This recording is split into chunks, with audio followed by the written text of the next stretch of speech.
Food and nutrition security maging priority. Sapat na pagkain, karapatan natin.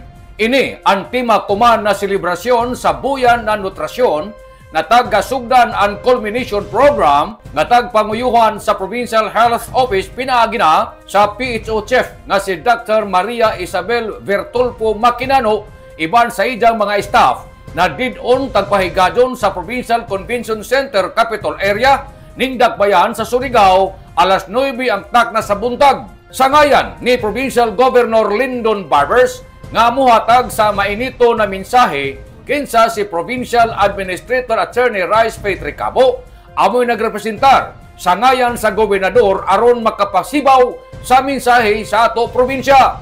Laong ni Provincial Administrator Attorney Rice Faith Recabo, hamok gihapon kuman na pamilya nga nag-struggle kung unhon sa pag-angkon sa mga healthy sa non-sufficiente na mga pagkaon. Hamok pagyapon sa ato mga kabataan na mueskwela na tagpanggutom. Labi na didto sa mga suok-suok nga mga kabaryuhan, labi na usab ngadto sa mga kaislahan, sanan hamok sab na mga mama o inahan nagsakripisyo sa ilang kaugalingon para lamang gajud masiguro nga ang mga bata jaoy ila makaon. Si Attorney Rice Faith Recabo sa iyang mensahe. The Governor of the Province of Surigao del Norte, our beloved Honorable Robert Lyndon S. Barbers, have witnessed the strength and resilience of our people. We are a province full of hard-working farmers. Tambayayong kanato ang Provincial Agriculture's Office. Naa sila sa gawas, jay ato mga tinda, nga mga prisko, nga mga pagkaon. And of course, we have also industrious youth. Maski na nato mga Gen Z kuman, lain ang tagabisihan, but naapagyahapoy mga Gen Z na mga kugihan and involved in community engagement. And of course, our communities that rise together in the face of adversity. But we must also acknowledge the painful reality that many are resigned to the difficulties of living, that they have become, John bitaw, nag-resign na amo na gajud ini kalisod ang kinabuhi, so sige rakan. Di ragan gajud kita mag-ambisyon iton mga real food kay pagan dili gajud ma-afford sa budget. No, tungod sa kalisod, dili na sila sad mo strive maningkamot na ma-improve sad ang ilahang quality of life. And it is a sad reality, such that our Nutrition Month has become a celebration for compliance rather than a renewal of the pursuit for healthy living. Samtang ang ila pinasidunggang bisita ang Regional Nutrition Program Coordinator National Nutrition Council Caraga nga si Dr. Nino Archie L.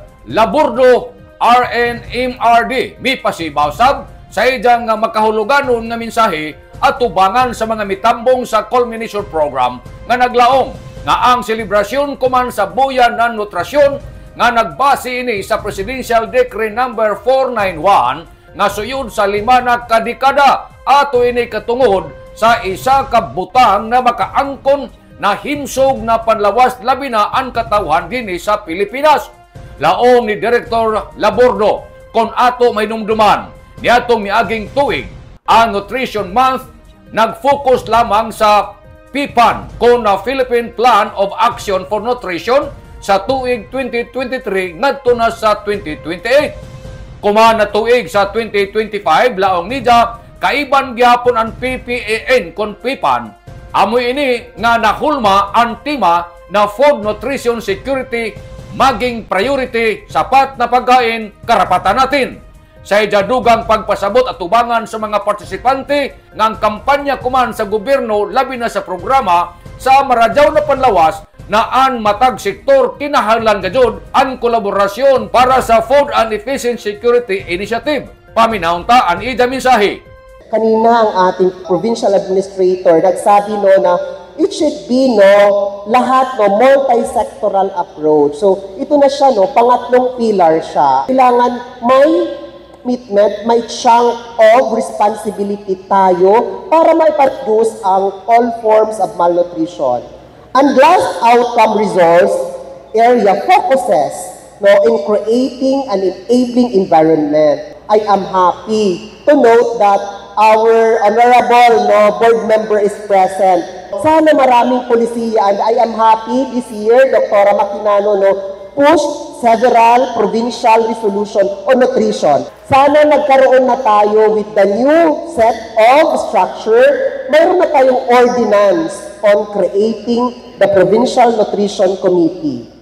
Samtang, ang chairman sa Committee on Health and Nutrition sa Sangguniang Panlalawigan, 2nd District, nga si Provincial Board Member Noel Christian Tuti G. Catri Jr. niyatagsab sa ida mensahe isip pagsirado sa amo na programa. Paminahon ta si Board Member Tuti Catri. As we conclude our celebration, 51st Nutrition Month, allow me to express my heartfelt thanks to everyone who joined us in making this event meaningful and impactful. With the theme, Food at Nutrition, Security maging priority, sapat na pagkain, karapatan natin.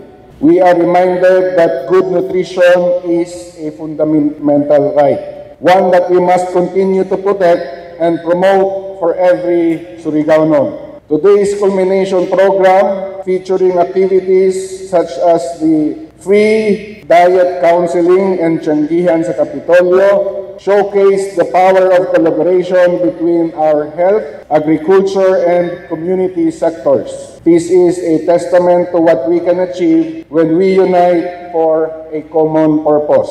Ato na tagpasa ng ito ng resolution para i-approve and i-adapt ang Provincial Health Board Resolution number 25-1-1. So congratulations once again to the Provincial Nutrition Committee, our partner agencies, and our dedicated stakeholders.